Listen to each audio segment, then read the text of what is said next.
بسم الله الرحمن الرحيم الحمد لله رب العالمين وصلى الله على سيدنا محمد وعلى آله وصحبه أجمعين اللهم إنا نستعلم تعليم تذكر وتذكير النفع والانتفاع الإفادة الاستفادة حتى تمسك بكتاب الله وعلى سنة رسول الله ودعاء العباد بخير من مرضاته وقربه واقصى بالله تعالى اللهم ها أنا بين يديك ودعفنا لا يخفى عليك وتعاملنا بلطفك وجودك برحمتك أرحم الراحمين واسحب القضى ظاهرها باطنها فإنك على كل شيء قدير وعلى سؤالنا جدير سبحان ربك رب العزة عما يصفون وسلام على المرسلين والحمد لله رب العالمين. Assalamu alaikum wa rahmatullahi wa barakatuh. Alhamdulillah, we're now in the last portion of the month of Rajab, in which the Prophet alayhi salatu wa salam, Allahumma barik fi Rajab wa Sha'ban ballighna Ramadan. Oh Allah, bless us in the month of Rajab and Sha'ban and make us reach the month of Ramadan. And in fact, we are soon to enter into the night of the 27th of Rajab. And the night of the 27th of Rajab has been demarcated by the mu'arrikhin, by the historians, to be the night in which a great event took place. An event in which changed the course of Rasulullah sallallahu alayhi wa sallam and the da'wah of the Rasul alayhi salatu wa salam for all of eternity. And that night Allah subhanahu wa ta'ala has called a complete surah after that night. And Allah subhanahu wa ta'ala commences that surah with his words Jalla wa ala, when he says, سبحان الذي أسرى بعبده ليلا من المسجد الحرام إلى المسجد الأقصى الذي باركنا حوله لنريه من آياتنا إنه هو السميع البصير. When Allah subhanahu wa ta'ala says, blessed be he who has taken his slave in the night from Masjid al-Haram to Masjid al-Aqsa, that which he has blessed the land around, so that his signs can become known and manifest. And indeed, Allah subhanahu wa ta'ala, he is the one that hears and the one that observes. So Allah subhanahu wa ta'ala, in the beginning of Surah Al-Isra, Allah mentioned that Allah subhanahu wa ta'ala raised the Prophet alayhi salatu wa salam from Masjid al-Haram to Masjid al-Aqsa. And this is the Isra, the time or the traveling of the Prophet alayhi salatu wa salam from Masjid al-Haram to Masjid al-Aqsa. And then Allah subhanahu wa ta'ala raised him to himself subhanahu wa ta'ala, passing through the 7 heavens. And this is Al-Miraaj, when Allah raised the Prophet alayhi salatu wa salam to himself. And the year this occurred was the year of 10th of Nubuwwah, before Hijrah. In fact, 9 years and 9 months, to be more precise. And this was a difficult period for the Prophet ﷺ, more so than all the previous years that had gone. This was the year which was called Aam al-Huzn, the year of remorse and the year of sadness. Because in this year, Allah subhanahu wa ta'ala decreed that the life of Sayyidah Khadija radiallahu ta'ala anha, the one who was a supporter of the Prophet alayhi salatu wasalam, through tribulations and through ease, through wealth and through poverty, through debasement and through being honored, she was the supporter of the Prophet alayhi salatu wasalam. And he remembered her for the rest of his life, sallallahu alayhi wa sallam, until one of the wives said to the Prophet alayhi salatu wasalam, why do you remember this red-cheeked woman? Because her complexion was like this. And then she said, Inna Allah qad baddalaka khayran minha. Allah has changed for you somebody better than her. Meaning herself, Sayyidah Aisha radiallahu anha. And the Prophet alayhi salatu wasalam, Wallahi, لم يبدلني الله تعالى خيرا منها. Allah has not changed somebody better than her. Then the Prophet counted her virtues. آمنت بي إذا غضبني الناس. She believed in me when people disbelieved in me. وآوتني إلى حرمني الناس. And she supported me when people withheld their support from me. So this was the year in Sayyidah Khadija radiallahu anha passed away. The closest support of the Prophet alayhi salatu wasalam. The first believer. The first person to believe in the Prophet alayhi salatu wasalam with no shadow of a doubt. But was this all that happened in this year? Also in this year, somebody else with the support of the Prophet alayhi salatu wasalam passed away. Then Abu Talib also passed away in this year. And he was the support of the Prophet alayhi salatu wasalam. He used to prevent the harm of the Quraysh from reaching the Prophet alayhi salatu wasalam. So Abu Talib also passed away in this year. So this was Am al-Huzn. This was the year of great sadness to the Prophet alayhi salatu wasalam.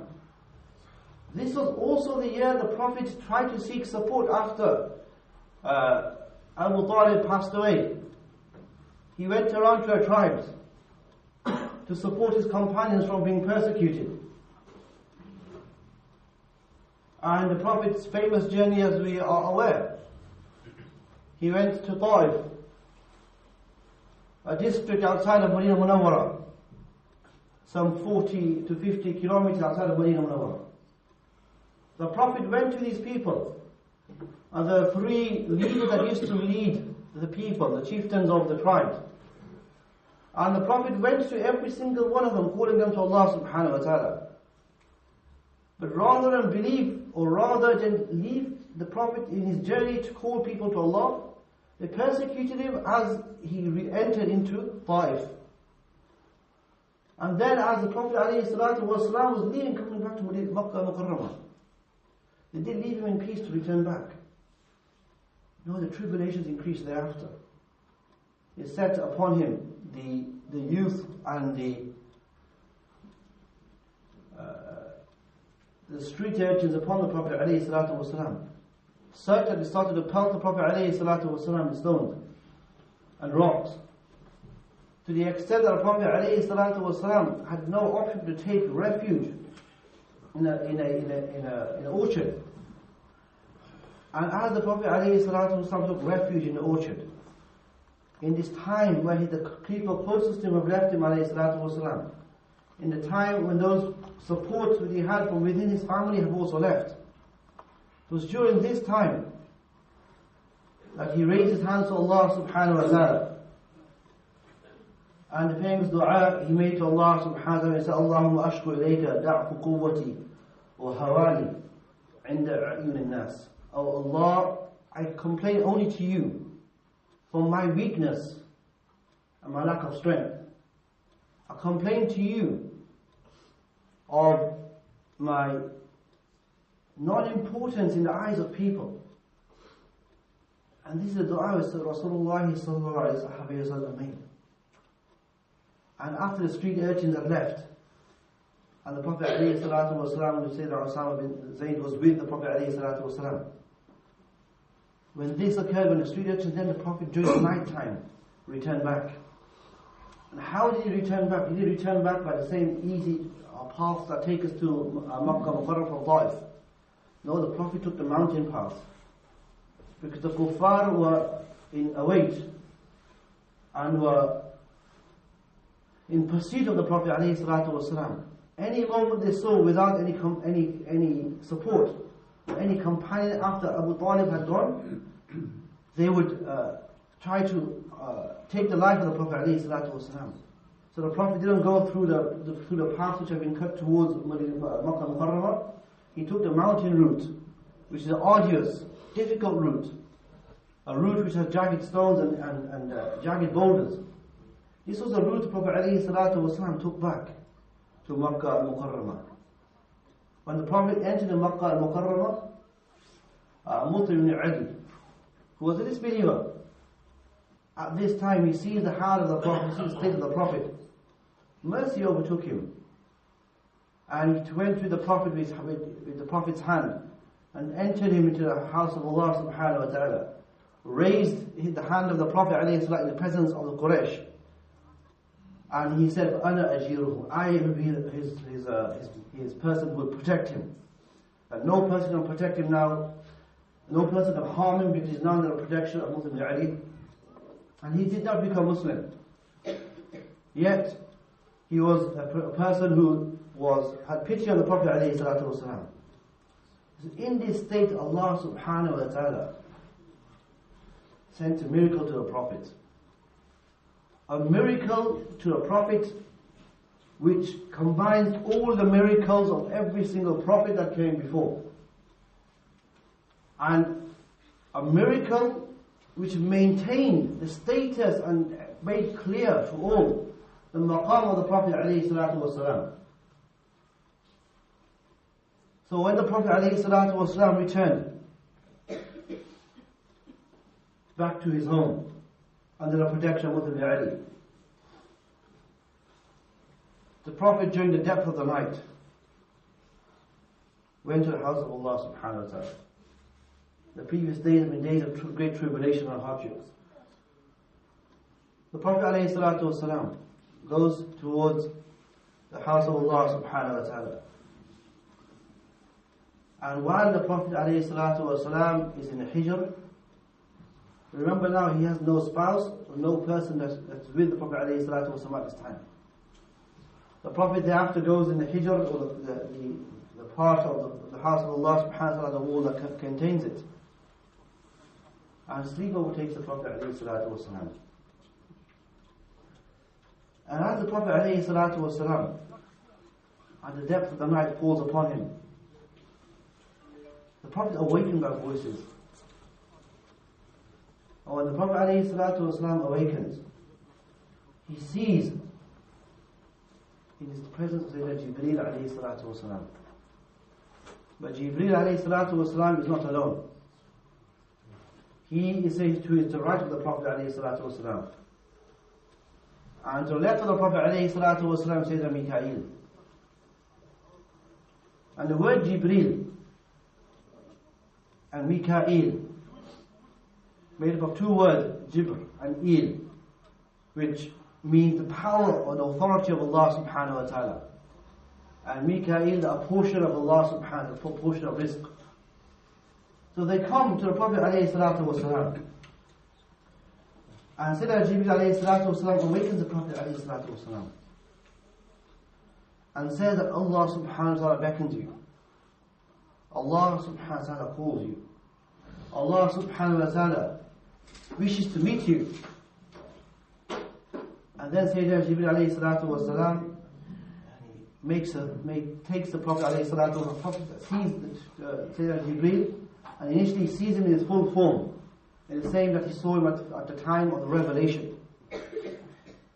And at this point, Sayyidina Jibreel alayhi salatu wasalam thereafter regains the form of one of the companions. And the companion's form which Sayyidina Jibreel used to come for in is the Bidahya al-Qalbi radiyallahu anhu. He comes in the form of this companion where the Prophet can now see that indeed Sayyidina Jibreel has come. While Sayyidina Mikael holds the Prophet alayhi salatu wasalam, Sayyidina Jibreel starts to tear into the flesh of the Prophet alayhi salatu wasalam. And places his hands through the Prophet alayhi salatu wasalam. The tear comes from his throat right to the abdomen of the Prophet alayhi salatu wasalam. And while this is occurring, Sayyidina Mikael alayhi salatu wasalam returns with a basin. And within that basin is the water of Zamzam. And this is why the ulama mentioned that the water of Zamzam is the best water of the universe, better even than the water of the Akhirah. And he comes to the basin with Zamzam within it. And Sayyidina Jibreel alayhi salatu wasalam places a hand within the breast of the Prophet alayhi salatu wasalam and removes the heart of the Prophet alayhi salatu wasalam. In those days this was thought to be impossible. But in fact the believers believed regardless of this, if the intellects made sense or not. But today we know this is very possible. Sayyidina Jibreel thereafter brought up the heart of the Prophet alayhi salatu wasalam. And there was a portion upon it, a very small portion of darkness. And Sayyidina Jibreel alayhi salatu wasalam removed that darkness. The Thereafter he placed it in a vessel, and Sayyidina Mikael came thrice with water of Zamzam to wash and cleanse the heart of the Prophet ﷺ. And thereafter, Sayyidina Jibreel placed the heart of the Prophet ﷺ back into the breast of the Prophet ﷺ. And then Sayyidina Jibreel ﷺ beckoned a beast to come from a distance. And all the Prophet could see was from a distance, from that distance, and the next moment he could see ﷺ, the beast was in the presence of the Prophet ﷺ. And the Prophet ﷺ describes this when he says it's larger than a donkey, but smaller than a mule. And it's been reported from some of the Sahaba radiallahu anhum, Sa'd ibn Musayyib, sorry. He reported that this was the same beast in which Sayyidina Ibrahim ﷺ used to traverse between Quds and Makkah al-Mukarramah and return back to Quds and between Misr. So as the beast comes in the presence of the Prophet ﷺ, it starts to sweat profusely. Anybody who's ridden horses, you will know that when the sweat of the horse comes, it doesn't leave the horse; it stays on the fur of the horse. So when somebody touches it, you can feel the wetness of this. When this started to occur, and the Prophet came near to the Buraq, Sayyidina Jibreel felt the horse buckle, or the Buraq. It felt it from the hiba of the Prophet ﷺ. It moved back aggressively. Sayyidina Jibreel ﷺ placed his hand on the Buraq. And then he said, Inna Rasulullah, indeed he's a prophet of Allah sallallahu. And at that the Buraq became calm. Thereafter the Prophet ﷺ was placed in the Buraq. And the narrations about what the Prophet saw, these are sound narrations from Sahih Muslim and also Al-Hakim. And sound books narrated to us from the Prophet ﷺ. And the Prophet ﷺ traversed. And Sayyidina Jibreel was to the right of the Prophet ﷺ, Sayyidina Mikael was to the left of the Prophet ﷺ. And as far as the eye can see, whatever distance the eye could see, it was that distance which the Buraq was traversing. Until they reached a land that was filled with date palms. And Sayyidina Jibreel ordered the Buraq to descend. The Buraq descended. And then he ordered the Prophet Jibreel ordered the Prophet to say rak'atayn, to say two rukns of prayer. The Prophet descended and said 2 rukns of prayer. Then the Prophet asked Sayyidina Jibreel, where is this land you have brought me to? He said, this is Tayyibah. And this will be Dar al-Hijrah, this will be the abode of your emigration. Then the Prophet again ordered to return back onto the Buraq. The Prophet thereafter returned back onto the Buraq. And then as he returned back onto the Buraq, they were passing through the lands of Madian, which are now in modern day Palestine.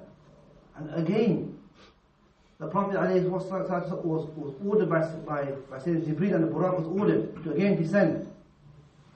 And then again descended. And then Sayyidina Jibreel ordered the Prophet to pray rak'atayn. The Prophet again descended and prayed 2 rak'ats. And then the Prophet asked Sayyidina Jibreel, where is it that you have told me to descend? And he responded to him, you have prayed near Mount Sinai. You have just offered your prayer near Mount Sinai. And then he said to him, this is the maqam of Sayyidina Musa alayhi salatu wasalam. And he said that Sayyidina Jibreel thereafter uncovered the barzakh to the Prophet alayhi salatu wasalam, and Sayyidina Musa was in his qabr in prayer. Thereafter, the Prophet ﷺ again was beckoned upon the Buraq. As the Prophet ﷺ ascended upon the Buraq, the journey continued until they reached a people that they could see. They were sowing their vegetation. And as they were sowing, it's immediately growing. And thereafter they would immediately harvest it. And when they harvested, again it would immediately grow again. So the Prophet was amazed by this. At the moment they grow, and in the moment it bears fruition, it's harvested, and then it regrows again. So the Prophet asked Sayyidina Jibreel, who are these people? The Sayyidina Jibreel said to the Prophet, these are people who are the shuhada of this ummah, of your ummah. That is, whenever the actions start, the actions continue and they are continuously reharvested, meaning that they are continuously in a state of ajr from Allah subhanahu wa ta'ala. Thereafter the Prophet continued, as just continuing towards Aqsa, he smelt another beautiful fragrance. And he said to Sayyidina Jibreel alayhi salatu wasalam, what is this fragrance that I smell? And Sayyidina Jibreel alayhi salatu wasalam said to him, this is the fragrance of the woman who used to comb the hair of Fir'aun's daughter. And this is a famous incident that occurred. The incident very quickly is that there was a person who used to believe in Allah subhanahu wa ta'ala. I did not believe that Fir'aun was the Lord to be worshipped. And as she was combing the hair of the daughter of Fir'aun, she dropped the comb. And as she was picking up the comb, she said, Bismillah, wa ta'is Fir'aun. She said, by the name of Allah, and may Fir'aun be wretched. So the daughter of Fir'aun, she heard this. And she said to her, you have a Lord other than Fir'aun? And she replies to the daughter of Fir'aun, yes. My Lord is Allah and your Lord is the Lord of Fir'aun. And then Fir'aun's daughter says to her, shall I inform my father? She says, do as you wish. She informed the father and they all brought together. The person who used to comb the hair of the daughter of Fir'aun, she was brought forward. Her husband was also brought forward. And they had 3 children, they were also brought forward. And then Fir'aun built a huge cauldron in which he placed within it oil. And he placed within it oil and started to boil the oil in front of them. As the oil was boiling in front of them, they could see that anything that was dropped would immediately dissipate due to the heat of the oil. Then he said to them, he said, you attest to me being your Lord, or I will throw you into this oil. So first he took the husband and threw him into the oil. The woman was still steadfast. Then he took the 2 children, threw them into the oil. Then she had her suckling, who was the most beloved to her from all the children. And as Fir'aun was going to throw both of them, both the mother and the suckling, into the oil, she had some remorse.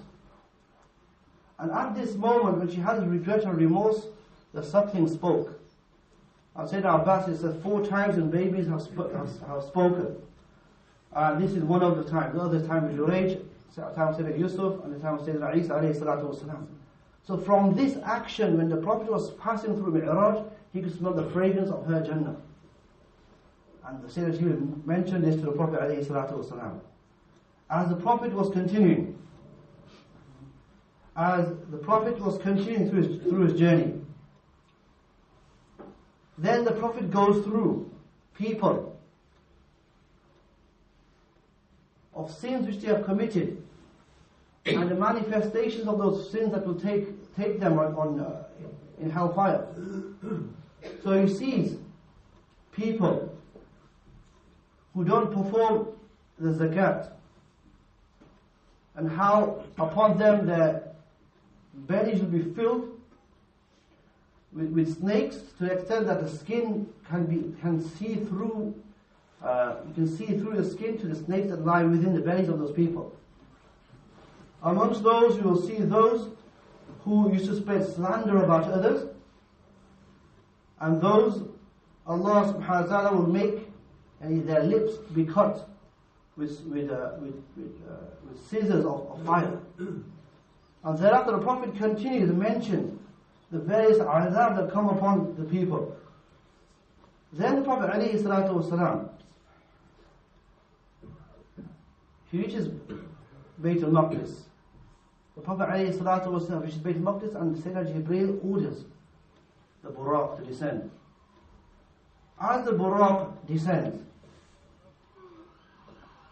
the Prophet ﷺ takes the stirrup of the Buraq and is tied to the door, to the ring, to the door, to Masjid al-Aqsa. As the Prophet ties the Buraq, he sees a great clamor of people within the masjid. It's meant he enters from the side, the south door of the masjid, the same door in which when a person looks from, he can both see the sun rising from that side, and also at certain times of the year the moon also rising from this side. So as the Prophet enters, he hears great clamor of a huge number of people. And as he is there, he sees people speaking to each other amongst them.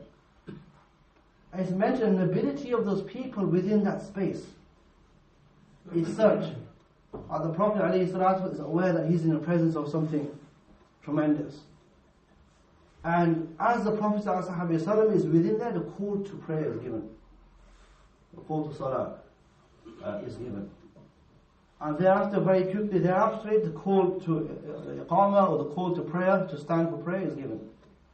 And the people within there all start coming in their rows. There are certain rows who are ahead of others. And there are people who know, each one knows their row. No person rushes to the front rows, or to the reverse rows, or to the back rows. Every person seems to know in which row they will stand. Sayyidina Jibreel alayhi salatu wasalam keeps the Prophet at his side. And as all the rows have been made, and now they're waiting for the Imam. And as they're waiting for the Imam, Sayyidina Jibreel alayhi salatu wasalam takes the Prophet by the hand and places him at the front of all the 124,000. Those are the 124,000 prophets which Allah subhanahu wa ta'ala has gathered in this celestial realm, this space. And this is where Allah took an oath from us in the Alam al-Arwah, in the land of the souls, when He said, Alastu bi Rabbikum, am I not your Lord? And we all answered, Bala. But then Allah took an oath from the prophets. They were separated. The Arwah of the prophets were separated. And then an oath was taken from them to attest to the Nabuwwah of the Prophet alayhi salatu wasalam. So this is an attestation of all those prophets to the Nabuwwah of the Prophet alayhi salatu wasalam. Then Allah took a third oath from the prophets. The first oath from the people generally, second oath from the prophets to believe in the Prophet ﷺ and to inform their nations that the prophets will come. And when we read, when we know, when we say, Yati Nabiyyun min ba'di ismuhu Ahmad, a prophet will come after you, his name is Ahmad. And this was mentioned in the Torah as Allah mentions to us. So then a third oath is taken from the people and from the prophets. And the third oath is that you have to and perform nusra, or give aid and assistance to the Ummah of the Prophet alayhi salatu wasalam. How is this going to occur? This will occur when Sayyidina Isa alayhi salatu wasalam descends upon the Bi'thana Sharqiyya, the call tower, you call it Damishq, in a place that is called Damascus, an eastern minaret. So Allah took this oath from the prophets, and one prophet will fulfill it for all the other prophets. And this is the means that are taking place in this when Prophet is gathering the prophets and the messengers in prayer. Thereafter, the Prophet alayhi salatu wasalam completes the salah.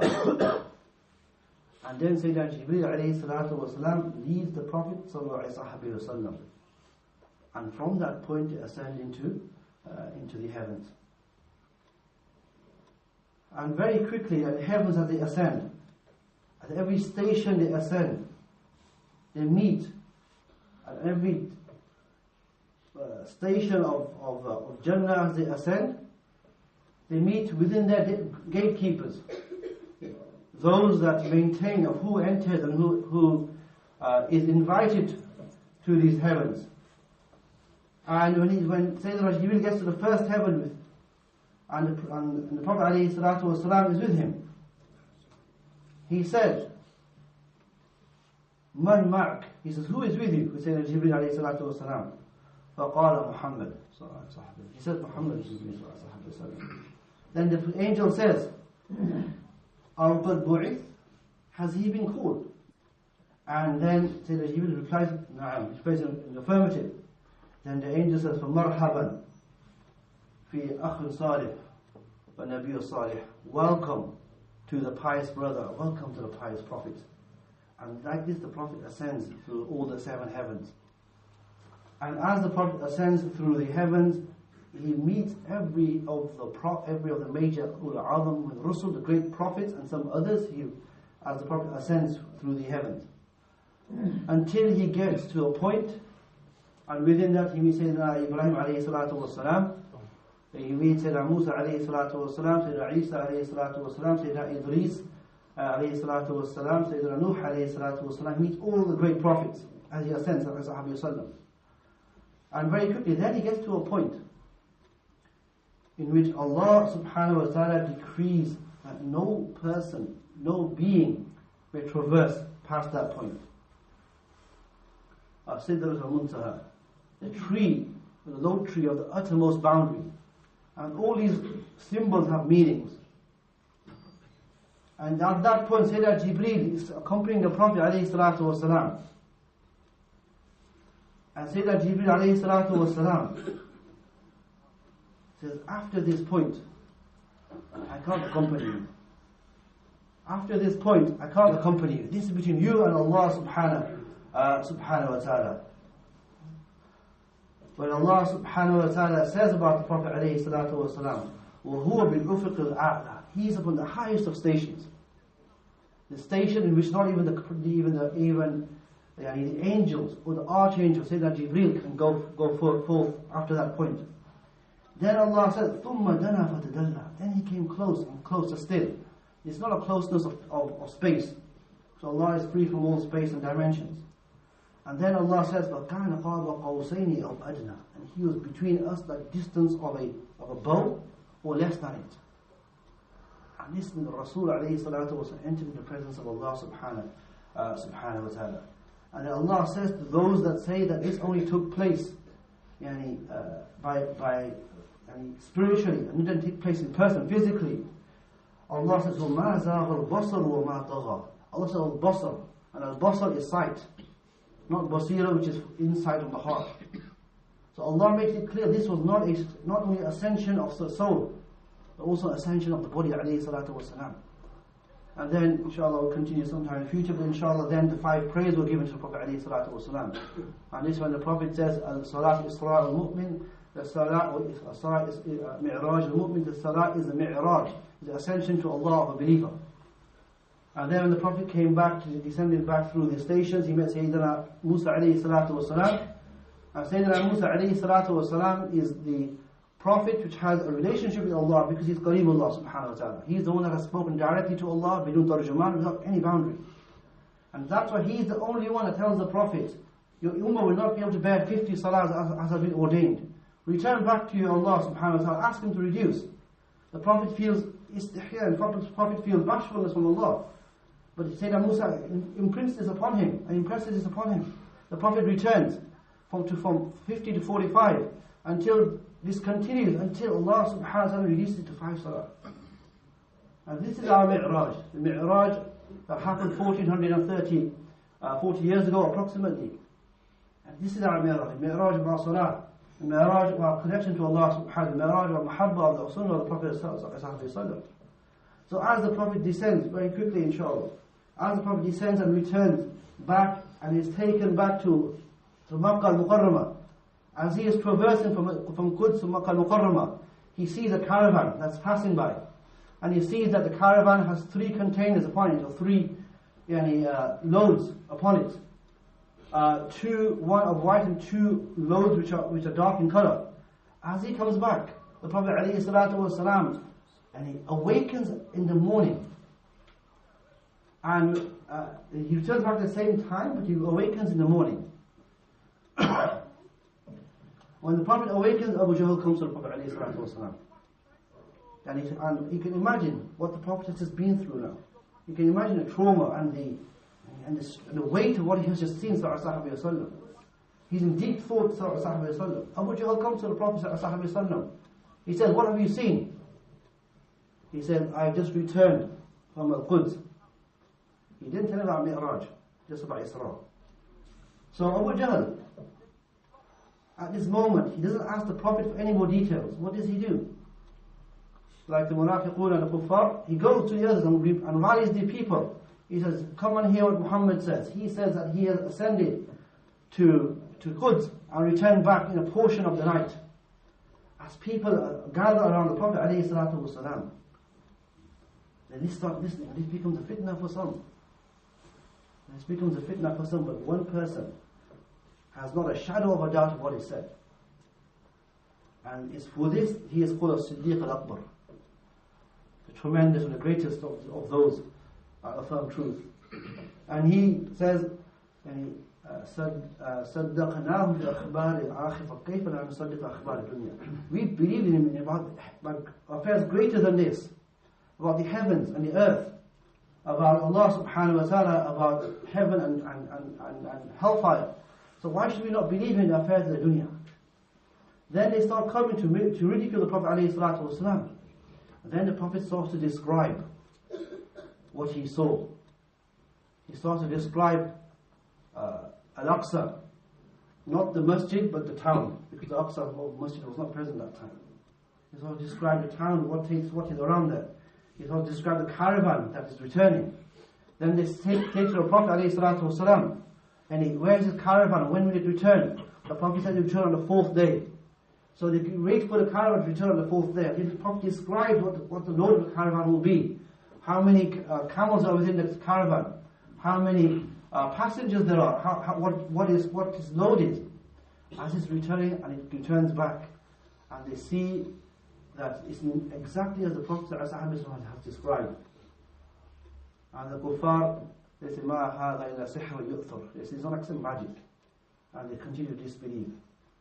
So this incident of Isra and Miraaj is an insight for us to take insight into, to understand the tribulation which the Prophet went through, and ultimately that the aqibah to al-muttaqeen, and the aqibah and the end result is for those of people of piety.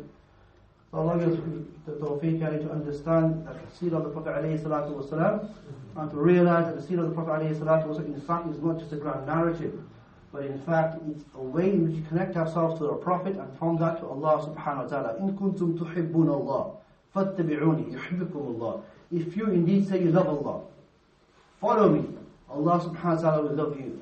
So Allah gives us tawfiq to increase our knowledge of the seerah of the Prophet alayhi salatu wasalam, because in fact the seerah is our way of life, of how the Prophet responded to his tribulations, how the Prophet responded to times of difficulty, how the Prophet responded to times of ease.